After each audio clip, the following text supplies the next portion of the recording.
Surprise, surprise, surprise. It's me again bringing back the countdown instead of the main intro. Because again, we're doing episode 250 of This Uncanny Earth, our 250th episode on Sunday.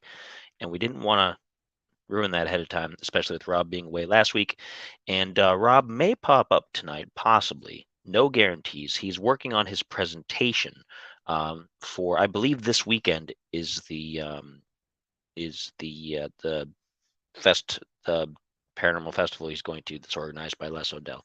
So he may pop in, maybe not. So we're not doing a regular show again. I know second week in a row we're kind of slacking around, but stuff's happening. But Sunday we will be live for episode 250, and then we should be back on schedule after that.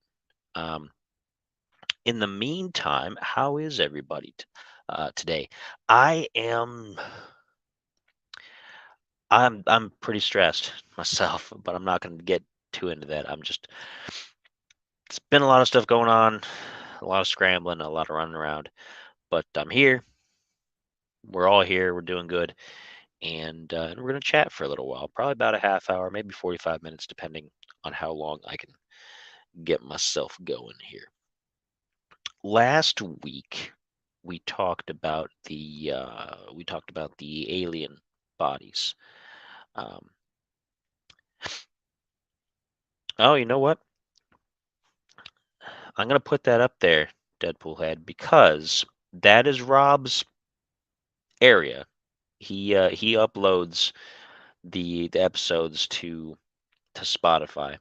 So I'm gonna put that here. So if he watches or if he pops in, he'll see it, and I'll probably tell him about it, remind him about it on Sunday as well. Because right now I don't have control of that aspect of the boards and whatnot. I have access to a lot of the video stuff and a lot of the main thing here, but not the audio portion of it that he does. But I will try to remind him to get that back on track. Good to have you here, though. Good to have you here. Last week I talked about. I actually had James was actually on, chatting with me live on the air, and we talked about the Mexican supposed alien mummies. I don't have any new info on that, so I'm going to go in a different direction for tonight. And I'm going to start off because I thought this was funny. I was strolling through paranormal news and things to find a good thing to chit chat at you guys about. And Paranormal Activity, the Paranormal Activity franchise. I've only really seen the one. I haven't really got into it. I don't get into most horror movies anymore. I get into thrillers sometimes, but not so much into horror movies anymore. I just I don't know. I don't get jump scared so much. I don't get into some of the plots. I don't know. Once you've seen a slasher, you've seen them all. But Paranormal Activity is getting a stage show in London's West End, like on stage, like a. I don't know if they're gonna make it. They they're calling it an adaptation. They're not saying what sort of adaptation. Like a lot of times when I think of people making stage shows of things like this, I think they're going to turn it into a musical. In which case, I really dislike it because I don't like musicals at all. But maybe not. Maybe it's just going to be regular, like a stage play. But even that, Paranormal Activity seems like it's designed to kind of creep you out and give you like a bit of dread and things like that. At least the first one I remember was like that. I don't see a stage play having the same effect. I don't know. I just can't wrap my head around that working. As a musical, maybe if they make it like a comedy thing, because people have done that with all kinds of other serious things. Um, but I can't see it as a regular stage play. I don't know. It doesn't lend itself to that format, I don't think. But with that, it got me wondering, and I don't know if anybody else feels the same. I'm going to ask you folks. I'm going to ask you. There is so much paranormal entertainment out there. We got shows, we've got movies, we've got all these different things. You've got Paranormal Activity, you've got the Conjuring universe now. It's like a multiple film universe thing. We've got different stuff going on. Are we at a point where maybe we're really kind of oversaturated with it? Because entertainment goes in cycles. Every few years, you'll get a whole bunch of a particular kind of entertainment. Like for a while there, and it's still kind of going on. They're trying to drag it out as long as they can. It was superhero stuff. Like you couldn't go 2 days without having another announcement for a new Marvel movie or another DC movie or whatever comic book thing was going on. It was like they were everywhere. And at first we were all like, oh yeah, we're for it because it was working out really well. And now we're just kind of tired. We're just kind of tired of it because there's so many shows and so many movies and everything. But there's been periods where they've been like somebody makes a zombie movie and then somebody else makes a zombie movie and then before you know it there's like zombie movies for like 2 or 3 years running. And so you're sick of zombies. I don't want zombies no more. And everybody's got to try something different with their zombies because otherwise it's the same thing. And then same thing with vampires. Vampire movies get like that too. I was kind of worried when they had The Last Voyage of the Demeter because I thought, ooh, that's a good concept. But at the same time, how many people are going to jump on the, oh, we're doing vampire movies again? Um, Deadpool Head has a couple of comments about it, echoing my thoughts there. And James makes a good point. And I was going to get to this as well. Um, I was going to get to that they may be leading to this kind of thing too, because that's a thing that goes in cycles too. Um, but yeah, it just seems like there's too much of the same thing sometimes going on. And the latest thing I saw, which made me groan, it made me groan. And I might have some mild spoilers for you as well. Spoiler alert. I didn't watch the movie, but I read the synopsis. Um, I read the plot and everything. So there's going to be some spoiler alert things. So everybody knows spoiler, spoiler alert. If you don't want to be spoiled, don't listen. But if you don't care, we're going to go. There's they're already starting to look at real life and turn it into thrillers and paranormal things. And the latest one to do that is that movie called Sick. I don't know if you guys have seen stuff about it yet. It's already out, as far as I know, because people have seen it. And that's how I was able to read the plot. And it revolves around the virus that I can't mention because it'll get the video taken down. And the whole thing ends up being the killers are getting revenge on someone for going to an event without getting their test done. And so they went to the event and they were positive and they spread the thing to somebody and that person died. And so that person's parents and their brothers or something like that went on for revenge and were the killers in the movie because they spread the virus around. And I'm kind of like, oh, here we are. We're at that point where we're past the point where now it's just it's a thing that happened and there was a lot of tragedy and whatnot and a lot of controversy. And now we're at the point where we're turning it into satire and we're turning it into film. And it's basically a joke. And I'm not going to say too much about how I feel about the whole thing because again, I don't want to get the video taken down because they'll do that. But it's just I'm wondering if that's going to be the next wave of films, if they're going to take that and they're going to suddenly sing, "Oh yeah, everything it's all revolved around that and there's killers and there's it mutates into something and we weren't careful enough and so the population gets decimated by the virus and it's the last end of the world and things like that." Cuz I can see them going that direction, going into like an I Am Legend kind of direction with it. with a moral like you should have listened and followed the science and whatnot. And lots of eye rolling from me over here in the corner. Um,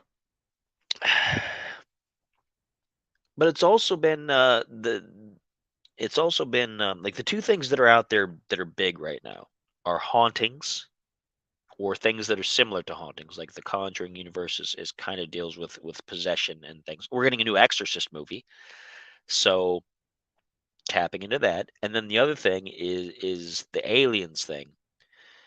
Um, and let's see, what was we've got a lot of like weird alien movies that have been coming out. Like I didn't see it, so I don't remember the title. It was that one by one of the guys from Key and Peele. It wasn't it was Nope. Nope was an alien movie. And then they've had a few other ones and I just don't remember all of them. So it's aliens right now, of course, which will tie in with the UFO stuff, the disclosures and the Mexican mummies and all that other kind of stuff. Because media, art imitates life, life imitates art, and back and forth in an endless circle. So those are what's big right now. It's hauntings mostly, and or haunting related things or alien stuff.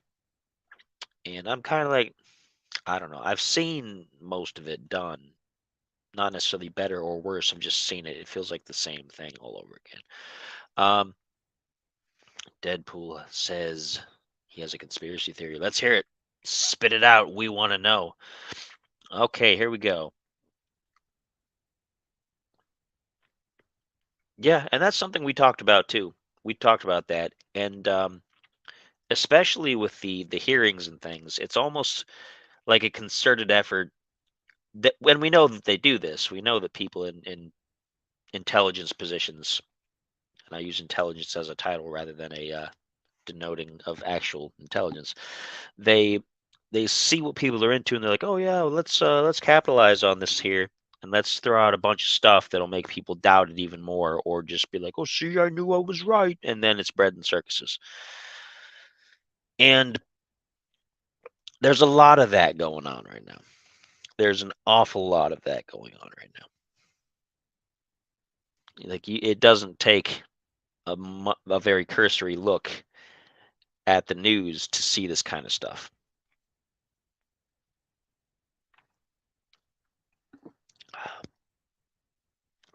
But the funny thing is, and I don't say funny as in it's funny, I'm gonna laugh about it. It's funny in either an ironic or kind of like makes you think kind of way.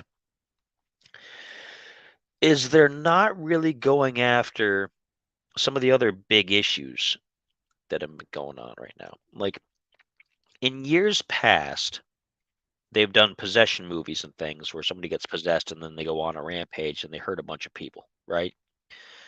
But with the large number of shootings and things that have been going on over the last couple of years, you don't see too much of that anymore.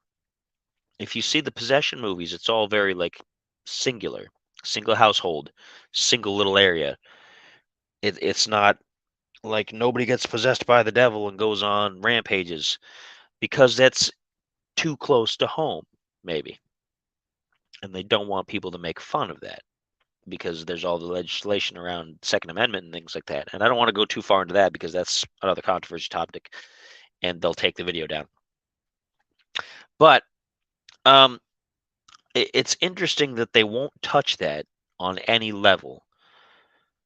Um, but they're gonna go nuts with like the haunting stuff, and they're gonna go nuts with the alien stuff, and they've started to go nuts with the virus stuff. Now, virus movies come out every few years as well. Back in the '90s, everybody was worried about Ebola, which that came back.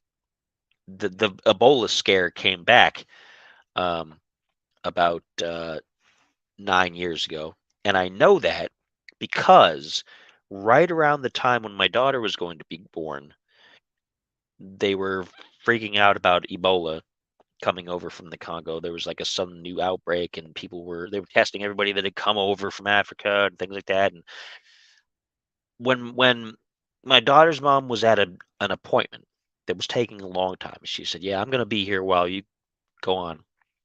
So I was supposed to pick her up after she was done. It was one of those things where she has an appointment and you can't really go in with her, some kind of examination.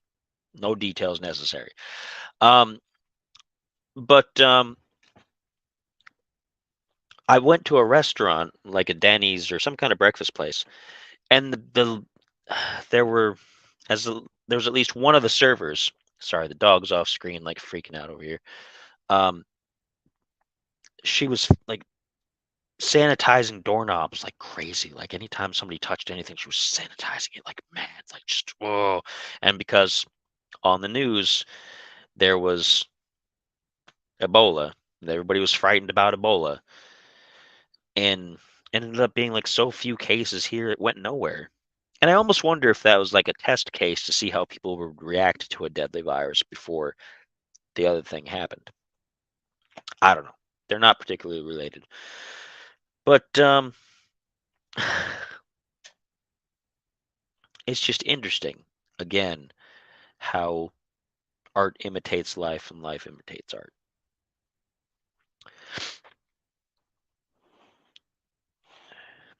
I just thought it was interesting. Like I said, I don't have a lot to talk about because it's going to be kind of a short.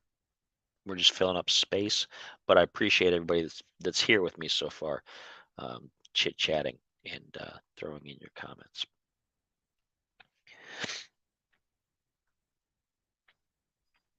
Now, the other thing about it too is like games are like that. You'll have one type of game, and then all of a sudden there's like 5 or 6 games of the same type. Like we had Galileo Protocol, which I didn't play because I heard middling things about it, and then we had Dead Space, and they're both made by similar people, and that had the remake came out. And you had something else come out, which was like an alien space monster, avoid the monsters kind of game. And they come in waves as well. You'll get like zombie games, and you'll get these space monster horror games and things like that. And it tends to again go along with, oh yeah, we're talking more about these things in the news, so let's capitalize on it. Let's keep people's attention on it, or let's use people's attention on it and point it in a direction where it's kind of like it's all just silly, it's all just made up. Let me cut down some of the glare out there. That's my porch light. And you have to wonder just how much there is going on under there. Like how much yeah, sci-fi in general is really large, which on the one hand I kind of like because I'm into space. I am into space. I'm into sci-fi stuff. Every time the new Webb telescope finds something new out there, I'm like, oh, this is so awesome, and I'm super excited about it. And so you're seeing that in games right now.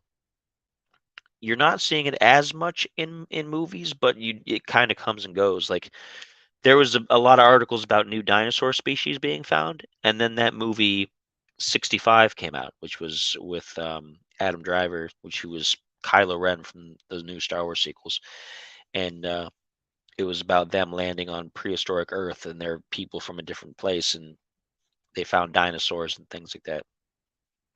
And that was sci-fi. That wasn't a bad movie. Um, but we've got like Starfield for the games. That one's big right now. There's a new movie called The Creator that I'm actually interested in. I don't get interested in movies too often, but The Creator is directed by Gareth Edwards, who is the director of the first new modern Godzilla movie, the real gritty one where it was against those like 2 bug things. Um, that led up to Godzilla versus Kong and things. And then he also did Star Wars Rogue One, which was one of the better ones, one of the better Star Wars movies that's come out in a long time. To be honest, probably the best one that's come out in a long time because of the tone. He's a good director, and I'm actually interested. I mean, the plot when I've seen it, I've seen the trailers for it. I'm kind of like, I don't know. The plot looks kind of half baked. It looks kind of standard, kind of like nothing really new or groundbreaking. But I do trust the director because I've liked his movies so far. His first movie was called Monsters, and I've talked about it before on the show here with Rob. And it was done on a small budget. It was an independent film. It was a small budget, and it was an incredibly good movie. Like very good movie. Some of the acting was a little in places, but you get that sometimes with these independent films. They're not famous actors and things. They're still figuring out their craft. But the way it was done, the cinematography and everything, and the story they told, it was a great movie. And it left you with so many questions at the end, like, oh man, what's going on? Like, how does it resolve? You don't really know. But I liked that movie. I liked that first Godzilla movie, and I liked Rogue One, even though I haven't liked any of the other modern Star Wars movies. So The Creator is what it's called, and I'm interested. I'll probably wait until it hits streaming because I don't go out to theaters anymore. Not because of any sort of like virus fears or anything like that, because you guys know me, I don't care about that, but just because I don't go out of the house too much anymore. I don't have the time. But it looks good. And it deals kind of with AI as well, which is another big thing. All of a sudden we're getting into AI everywhere. You've got AI because we're dealing with it all over the place. We've got it mostly in our most of our entertainment right now is dealing with either laughing at AI or dealing with the effects of AI. That's what the writers' strike was about. And the writers' strike is finishing up right now, as far as I'm aware. They're all going back to work. They cut a deal about the use of AI. Um, and that's another thing. It comes and goes in waves. Um, I'm kind of surprised nobody's working on a new Terminator movie because of that, or a new Matrix movie. Because that seems like it would fit. AI and gaming would be interested because you kind of need. That's one of the areas where I'm not kind of like, oh, it's kind of useless right now. AI in gaming helps with NPC behavior and enemy behavior and things of that nature to make it feel more realistic. In the games that I've played that have boasted better AI, generally have been pretty good compared to some other games that didn't. Not like substantially better or so much better that's like whatever. But you could tell that there was a difference. You could tell that something was different about it. And that's the one area where I think AI is doing good.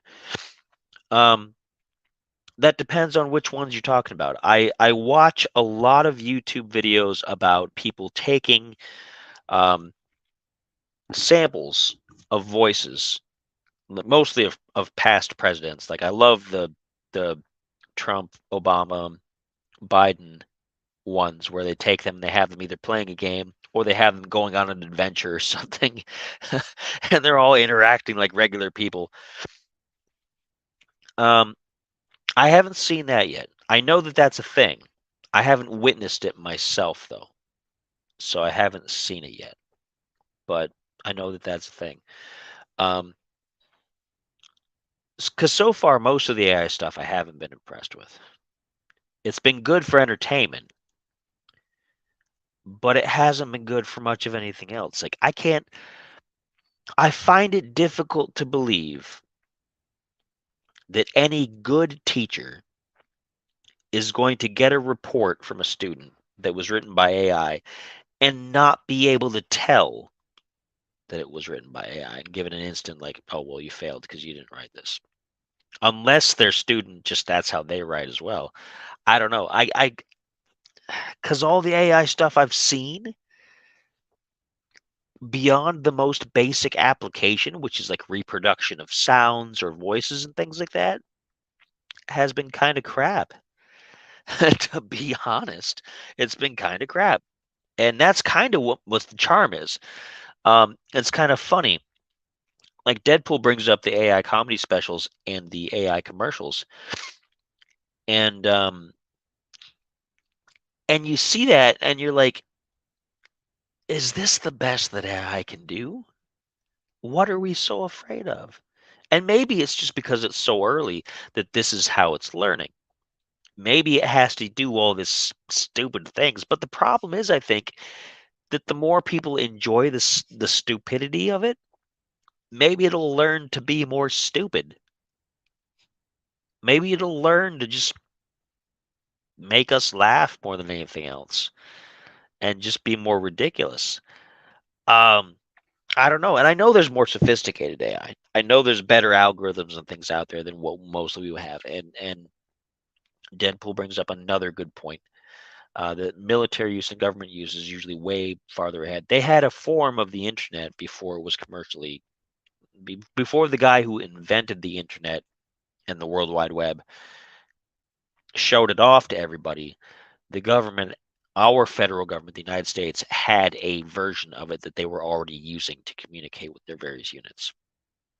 Whether it was the exact same thing, who knows? Probably not, but they had a version and they've continuously improved it since then. So they're already pretty far ahead. You don't hear too often. I mean, you see it in movies. You see it in movies about, oh yeah, I'm hacking into the Pentagon files and the AI and all this advanced tracking program, and you see it in movies, but you don't see that so much in real life. You don't see cyber attacks on hardened government institutions. That's not to say it's not happening. And maybe it's happening so often and they just won't tell us because that'd be fair because it's classified. But I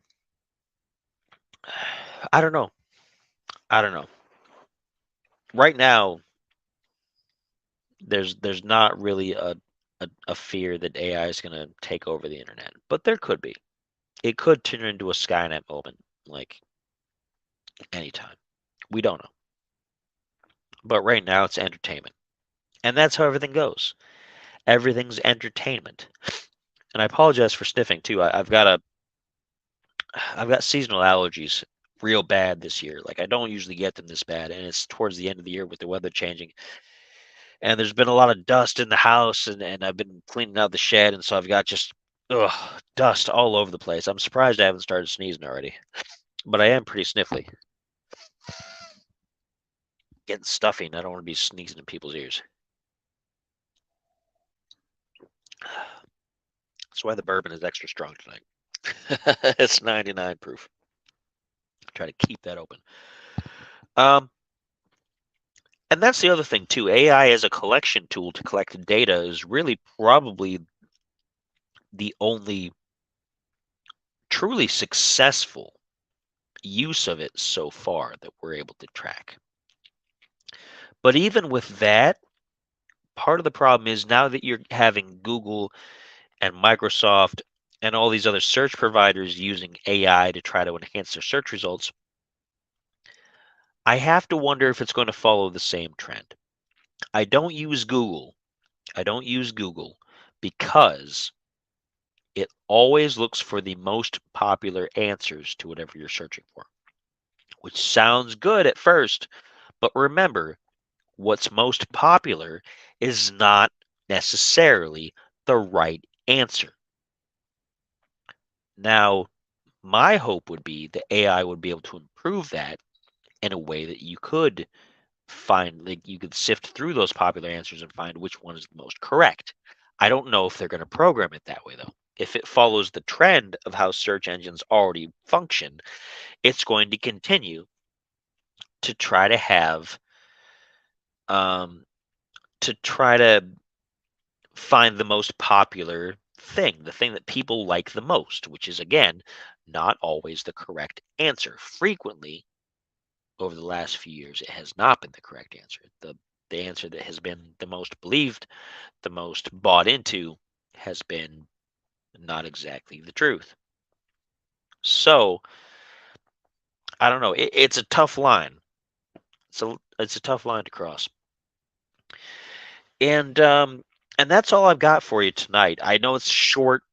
It's not a full 1 hour episode, but that's because again, it's not a really a. This is kind of a fake episode. It's a filler. This is some filler, and I don't mind telling you that. This is filler number 2, and it should be the last of the filler before the good content. Because Sunday, like I said, I'm going over to Rob's. We're going to hang out live at the Uncanny Studios, and we are going to do the 250th episode of This Uncanny Earth. It's a big deal. I don't know what all we've got planned so far, uh, but we're going to do that. And then after that, we're going to be back on our regular schedule Fridays. So he should be, I don't know if he has anything else coming up. I'll make sure we communicate that with you. In the meantime, do not forget all of the other content we have. Of course, we have this. Saturday is clear right now with the spiritualist kind of dormant. Sunday is going to be the new home of the Uncanny Spirits Club. I'm going to start uploading episodes for Sundays rather than Thursdays, and I'll get to the reason why in just a minute once I get to that day of the week. Monday is the audio podcast, Let's Talk About This, which is available on YouTube, Spotify, etc., wherever you want to listen to it. Tuesday and Wednesday are free days that we usually do game streaming. Thursday is going to be sometime in the next couple months. Rob has decided to do and he doesn't have an exact title for it right now. It's provisionally Theologian Thursday or Theological Thursday or something like that. So if you're interested in biblical things, that's his area. And he's going to be doing that on Thursdays, which was where the Uncanny Spirits Club is, and that's now moving to Sundays. So Sundays Uncanny Spirits Club, Thursday is going to be his new show soon. I don't know exactly when. He's not entirely sure yet, but it should be any time now. And then, of course, another episode of this on Friday. So thank you, everybody who tuned in, specifically James and Deadpool that I see, and I know some other people were watching at one point, but they didn't chime in. That's okay. Like, share, subscribe, tell your friends. Do that for the Uncanny Earth channel, and also do that for the Spider Does Things channel because that's where you get all of the other side content that's not directly paranormal related, plus my game streaming and everything like that. Make sure you like, share, and subscribe to both. You don't have to follow the notifications. You can turn them off if you want. That's cool. I don't mind. It's the follow and it's the subscription and the sharing that's important. Okay? Share, like, help everybody grow. And that's it for me. And I will see you folks on Sunday for episode 250 of This Uncanny Earth. Boom. Don't miss it.